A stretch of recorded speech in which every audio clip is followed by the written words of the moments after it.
Drama in the Pokemon community actually quite rare nowadays. It may not feel like that, but with the realistic bad things that people do, there's not a huge amount of it. There's not really a lot of, for example, cheating going around. But FreezeEye uploaded a video on Pokemon's greatest cheating scandal. It was a year ago. It happened in 2017. The video was a year ago. The video was 2 years ago, almost actually. Now it's in 2022. But let's see what it's all about. People would actually spend hours. You've got to understand, like, these people would actually spend hours of their real life to do something like this. Like, what kind of person? How do you sleep at night? How do you look at yourself in the mirror and like and still wake up in the morning being proud of yourself? That's Is the SPL the Shuckle Premier League? Because I know that's the same draft league that Shady is currently in right now, but I don't know if it's the same thing. Actually, this was in 2017, so it's probably not. incredible, honestly. This situation is like nothing we've ever seen before. Okay. Yeah. It's very, very he unique. might surpass Blue for like the worst cheating scandal of all time. The Mazar story was an elaborate Smogon. cheating affair on Smogon that involved a double kick Terrakion, the 2017 Smogon Premier League season getting nullified, and a fundamental change to Pokemon Showdown. Smogon is the de facto authority on singles Pokemon. Is double kick Terrakion really that big of a deal? I've not even seen a single person use it before. And games are played on Pokemon Showdown, a battling simulator where the in-game battles are replicated perfectly. Breeding Pokemon is extremely time-consuming and tedious, and using a simulator lets you skip that and focus on the actual battling part of competitive Pokemon. Which is why I have always said that Game Freak or the Pokemon Company, one of them, should just make their own version of a showdown that you can make competitive sets on, that it may be separate from the games, that you can then use to play competitive Pokemon with online. And they already have the rental teams, so you can already get these battle-ready teams without doing any work. So it seems like they want to go down that kind of route, and it'll get more people into competitive Pokemon because you won't have to do the stupid grinding that everyone seems to have to do online. And it would get more people in. It would make it more enjoyable. It would make it official, so no one has to wonder about cheating or anything like that. You know, it would just make competitive Pokemon a more enjoyable thing to play. In 2017, Mazar was... But money, so no. I don't think it would change anything. I don't think competitive Pokemon isn't really that big. And one of the reasons is because no one wants to go through this grinding nonsense. having an unusually good year in Smogon Premier League, one of the more elite tournaments where you play on a team with other players in a variety of different formats like Gen 1 or Gen 7. In competitive singles Pokemon tournaments, it is player versus player, and people often build new teams for each match, which takes place once a week. Teams are not public, and it means the prize factor is important and it can make or break a game. Busting out a new, never-before-seen tactic or idea can change a game completely, and most people spend the week preparing a new team instead of reusing an old one. Oh man, this is taking me back. I was in draft leagues like this in the past. I have been in many of them. I've been in the UCL. I've been in the WBE. I was asked to be in the Shuckle Premier League by Joey a while ago. I did decline because I am not that kind of player anymore. The draft leagues are so intensive and so difficult to keep up with on a weekly basis. Building a team that is perfect for your enemy feels almost impossible for the most part. So you have to build one that's good enough. But you never feel like something is truly 100% going to work. You always get those nerves and you always get that anxiety when you go into a match. And you do it once a week, every single week. And when you go into a match, you play your match and you can feel it. As soon as you make one misplay, you'd like, okay, it's over. I'm done. And you spend the entire week preparing for this match. And you know that once you finish the match, whether you win or lose, you're going to have to upload it. And if you lose, it is the worst feeling in the world because you lose not once, but you lose twice because you upload the match later on if you're a YouTuber. Obviously, if you're doing something like the Smogon Premier League, you don't really have to upload it to YouTube. It's just a thing that you play online. But it feels so bad to put all of this work and efforts into one thing, which is building one team to counteract your enemy's team. And if you lose, it's the worst. If you win, it's one of the best feelings in the world. But I couldn't handle the stress anymore. And it just didn't feel worth it anymore because it was so stressful to play on a weekly basis. Also, it's pretty intensive. You have to do it every single week. If you miss a week, you're basically out of the entire thing. It lasts for months at a time. So I still respect a lot the people that stay in these draft leagues because it's not easy to do. This is different from other tournaments like VGC where you have to submit your team beforehand. This is different from playing in-game where you can look up the Elite Four's Pokemon. You can't simply look up your opponent's team when it's another human being who's also making decisions about what team to bring. You can prepare for opponents by looking up their past games and what Pokemon they like to use and how they like to play, but that's about it. But what was unusual about the season was the way Mazar was winning. It almost felt like every game he was having the perfect team for each matchup. This isn't necessarily a big deal. People get good team matchups all the time. Maybe they have a good grasp of the trends of the metagame. That's true. I mean, when Wolfie used to play in Draft League and Joey, Pokemon, that currently plays in Draft League, they have great matchups every single time because they're so good at making these teams. They've been doing it for so long. They play the games for so long. They have such good game sense. They just can develop teams that are perfect for any circumstance. But I'm thinking that this is not one of those. I don't think that this guy is a Wolfie Glick. I don't think this guy is a Pokemon. Maybe they really analyzed their opponent's tendencies and found a pattern they could act on. Maybe they just got lucky. A good matchup can be explained just by the variance that is innate to Pokemon and team building. But for Mazar, it was happening really often, and once he started playing Ubers, a tier where you can use the most powerful Pokemon banned from standard play, Mazar was running away with it. In one game, Mazar had an Ingrain Rest Z Geomancy Xerneas with Reflect support. That moveset happened to completely beat his opponent's team. No real hope at all. Ingrain means it can't be roared away, Z Geomancy gives it a defense boost, and Rest means Toxic doesn't work. That's insane. I didn't even know that Xerneas had Ingrain. I brought an interesting new tactic and it worked perfectly. Sometimes that happens, it's Pokemon. Then, in the next week versus a stall team, he brings a very unusual stall killer. Whirlpool Patterrz Song Arceus Dark to act as a trapper and killer. What? This is so funny. Whirlpool prevents the opponent from switching, and when you use Patterrz Song, you switch out at the last moment while your opponent cannot, and you get the KO. Oh, man, I'm conflicted, even though I think that he's cheating in this moment, because it's the greatest cheating scandal. That's the name of the video.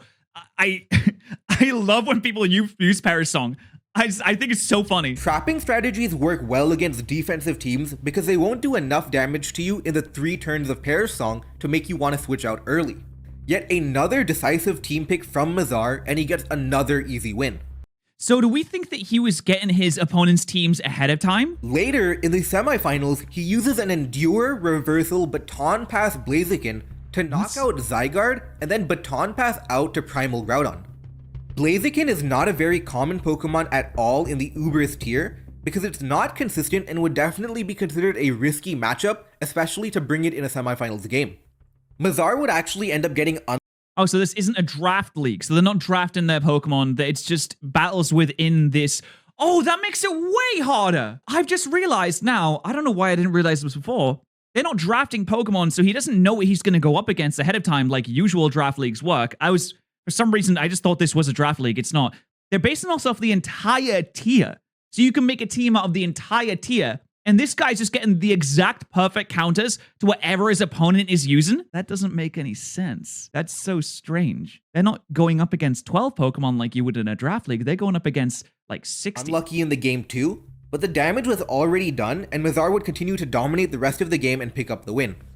Mazar and his team, That is so suspicious. Way more than I could have imagined before. Tigers would end up dominating the season too, and he finished 6-0 while playing Ubers that season. His team even made the finals of the tournament. In the finals of the tournament against Gunnar Rohan, Mazar used a stall team. Gunnar Rohan's team had nothing that could break Mazar's team and it was basically unbeatable, leading to a finals victory. Yeah, because you're just building teams based on the category. You're just building teams from Ubers, and that's it. How could you possibly know what your opponent's going to run? As it happened, the finals ended in a tie, which meant that they would play in a final best-of-3 tiebreaker, where there's one neutral tier, and each team can pick one tier for the tiebreaker. I can only imagine that he has somehow managed to acquire their opponent's teams just before the battle somehow, and then completely counter-team them. Mazar's team obviously picked Uber so that Mazar could play in the best-of-3 because he was having an incredible season. That matched him up versus Gunnar Rohan again for the 3rd time that season. This time in the ultimate winner-take-all. It was 1-1 in the best-of-3 and whoever won game 3 would win the entire championship. Basically, this was the most important game of the season. As you might predict, Mazar effortlessly demolished Gunnar Rohan to win the championship. Why? Why do this? Why put so much effort into cheating in a Smogon league that has no... does it have even rewards? It's not even like VGC where you can get cash rewards and you can get fame and glory by winning on the Pokemon live stream. You go into the event and getting the trophy. It's Smogon. It's on Showdown. It's not exactly the most glamorous thing in the world. A crowning moment for an incredible season. But people aren't stupid. A lot of people didn't notice too much, and they just thought Mazar was a god. He was making the right moves and picking the right teams. But if you took a deeper look, or maybe you knew a little bit more about Ubers, you would notice that something wasn't quite right. Mazar's team choices were supernaturally good. Maybe you could get an amazing matchup once or twice, but you start raising eyebrows when it happens that often and that brutally. Some of the matchups were literally unplayable. Even before the finals, people could figure out that something was going on, and it wasn't just Mazar. But there was another character in the story, a person known as the Trap God, or TTG. Okay. TTG was also getting really good matchups. In a now infamous game, he brought a double kick Terrakion versus a Focus Sash Smeargle team. Oh, come on, man. How'd you know they were gonna run Smeargle? How'd you know? Double Kick's goal is to break Focus Sash, but because it's a weak move, the only Pokemon that it hits well enough is Smeargle.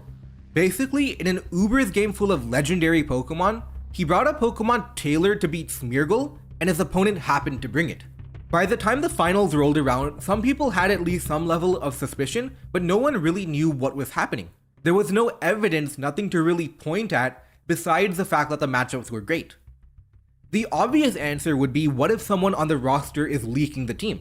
But that wouldn't make sense because Mazar was getting Damn, he's fighting in the Discord server. good matchups versus everybody, not just one team. He's going to town. He's trying to defend himself. There's surely not a leaker on every single team ready to give Mazar information. The only way this would make sense is if he can somehow get into someone else's account. That's the only way I can think about it making sense. Because, like Freezeye just said, people aren't going to leak every single individual person's team. How would they even do that? They'd have to find some way to get into the account to see the team that has been made. I can't think of any other way. And that's how it ended, with no evidence. People pushed for their own investigations, whatever that means, but nothing really materialized. The tournament ended in April of 2017, with Mazar and the Tigers as winners of the entire tournament. Well, until October 2017. In a complete coincidence, someone else who was also accused of cheating and unrelated stuff decided to come clean, and they gave their Discord account and password to the tournament directors. In that Discord account, they also happened to find chat logs of that person with Mazar. Oh no, he unintentionally snitched. The information from those chat logs were, with the help of Pokemon Showdown admins, cross-checked, and when Mazar was grilled about the contents of those logs, What did they he say? revealed everything. Oh, how do you do it? How do you do it? How do you do it? Using a bot. A bot? Basically, back in the Stone Age, all matches were public by default, but you could make a game private in a split second by using a command after the game starts. Moreover, Pokemon Showdown displays a log of who joins your games. Obviously, people test their new teams before bringing it to a big tournament. People don't test on the Pokemon Showdown ladder because it's too risky. Even on an alt account, someone might remember a team they fought on the ladder, and your team could not be secret anymore. I think this is how one of Wolfie's teams got leaked. I think he had tested it on Showdown, and people had like just remembered it or seen it. And his World's team? One of his teams got leaked that way. Most people test teams with their teammates or friends in private challenge games. Mazar used a bot that could enter every single game, including private games. Oh, that's so scummy. Running, and with the speed of the bot, it could enter a game before you could private it. But wouldn't it say that a person had joined though? More importantly though, he did it using guest accounts on Pokemon Showdown. If you joined a game as a guest account, your name wouldn't show up in the log because you didn't have a name yet. That's so sneaky. You hadn't made your username yet. The Mazar bot, as it's called now, would join every single game on the Pokemon Showdown server and save the game. Oh my god. Every single one? If you had at any point tested your team, Mazar would have it. How would he know? If you were playing on an alt account, how would Mazar know that it was yours? Using this information, he would craft the perfect unbeatable team for the matchup. I can understand if it was on his main account because then you could search for battles that included that main account. But if you use an alt account, unless like your accounts are tied to your IP address or something like that, and they also get your IP address, but I don't think that would be the case, right? Would always have the team version that you last tested with. The bot was absurd because it was getting information that was thought to be 100% private. Of That's course, so if people scummy. knew there was a magic bot watching every game, they would use alternate accounts even when playing with friends. Oh, so they wouldn't use alt accounts and playing with friends because they assumed they were safe when they weren't. If it was an alt account, then they wouldn't be able to trace it back. Mazar wouldn't be able to trace it back. But since they were just doing friendlies in like private matches, like why would you even consider using an alt account at that point? It's not exactly the most high security thing. This isn't the Super Bowl. This isn't the presidential Secret Service protection racket. You're not going to need to go through 7 layers of security to protect your Smogon Premier League Uber's team, because it's not that big of a deal. It's not that serious. You wouldn't think that someone would be going through every single game just to scan and see what people are using. That little weasel, that little rat. But no one knew this type of bot could even exist. A last-minute team switch would throw off the bot strategy too, but you wouldn't randomly switch out the team you've been testing with all week unless you could even fathom the existence of a magic bot. So you would just download the games, look at the teams, and then perfectly craft the counter to it. That's so, it's so scummy. Most people were looking at human forms of cheating, like leaking a team, so they were only testing with people they could 1000% trust. But at the end of the day, they were still testing their teams. Just for a Smogon League as well. What do you even win? I was told that there was cash prizes. I don't know what the cash prizes were exactly. That's insane. Incidentally, the one flaw of the bot was that it wouldn't work on the OU tier, which is standard play, because the raw number of games was too much. That might explain how he started the season 1 and 2 in OU before finishing undefeated in Ubers. Oh man, he took massive L's, but then as soon as that's why Mazar chose Ubers apart from OU, because they could use their little bot. Ooh, it's so scummy. He was also using the bot to help his teammates. He couldn't tell his teammates he had a bot that could get the opponent's team, but he could offer advice. He could say stuff like, hey, I think X is a good Pokemon versus your opponent. I noticed a trend and his teams are weak to it. Undoubtedly, Mazar was able to elevate his team. Yeah, I do 7 hours of homework on Showdown every day, just looking at teams. I don't do anything else. I just play Pokemon Showdown all day. So I noticed this trend with my eyes that I definitely use my organic biological eyes there's no robot eyes looking at anything. Obviously, I'm doing it with myself. I happen to notice this from all the research that I do. Too. The whole situation caused chaos for the tournament, which finished months ago. You can't redo everything because it affected a lot of teams throughout the season. For example, it wouldn't make sense to award the trophy to the other finalist team because the Tigers only reached the finals in the first place because of Mazar. Yeah. Without Mazar, there would have been a different team in the playoffs and the entire bracket would have been different. Ultimately, they decided to just nullify the result of the tournament and declare no that sucks. winner. Mazar would get permanently banned, and TTG was never actually caught, but with the double kick Terrakion, everyone knows he was in on it, so he's essentially exiled, just not literally banned. The double kick Terrakion, that's so funny. You use a double kick Terrakion, it's fucking over, dude. Pokemon Showdown would also change their security. As of now, you have a checkbox where you can decide whether or not you want to play a game publicly or privately before you even start the game. Gunnar Rohan, who had his team stolen 4 times that season, made a video from his own point of view, which you can find in the description below. Mazar was not even the inventor of the bot. Some of his friends did. He was more of a useful idiot who was friends with the right people. In fact, it's a commonly held belief that if he didn't create the most obscene— I cannot stress enough how stupid Mazar is. If a person with an IQ of a 65 had this bot, he would have never been caught. Thank God it was him. Because he made it so aggressively obvious. So obvious. He's like, I don't know, I just noticed a trend with my organic eyes that I definitely have as a human being, because I have 2 of them. I used my 2 organic eyes to look at the enemy team. So I did. Lopsided matchups of all time. No one would have even suspected anything in the first place. At some point, you have to take like a little bit of an L just to show that, just so no one catches on, right? No, not this guy. But that's the way it goes sometimes, and it resulted in one of the 2 biggest cheating scandals in competitive Pokemon history.